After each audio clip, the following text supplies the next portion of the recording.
Our conscious experiences of the world around us and of ourselves within it are kinds of controlled hallucinations that happen with, through, and because of our living bodies. Let me give you a couple of examples of all this.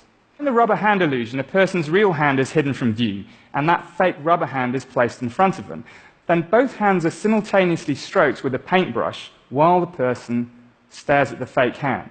Now, for most people, after a while, this leads to the very uncanny sensation that the fake hand is, in fact, part of their body.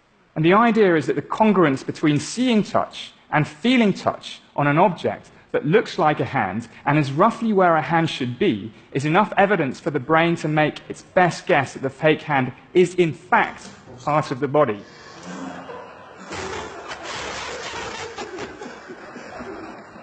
Here's one more example, which shows just how quickly the brain can use new predictions to change what we consciously experience. Have a listen to this. I think Brexit is a really terrible idea. Now listen to this. I think Brexit is a really terrible idea. Now listen to the first sound again. I'm just going to replay it. I think Brexit is a really terrible idea. Yeah? So you can now hear words there. Once more for luck. I think Brexit is a really terrible idea. Okay, so what's going on here is the remarkable thing is the sensory information coming into the brain hasn't changed at all.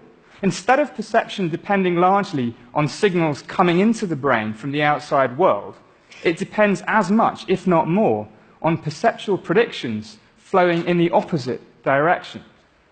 We don't just passively perceive the world, we actively generate it. So our experiences of the world around us and ourselves within it, well, they're kinds of controlled hallucinations that have been shaped over millions of years of evolution to keep us alive in worlds full of danger and opportunity. We predict ourselves into existence. Let me give you one more example of perception as this active, constructive process.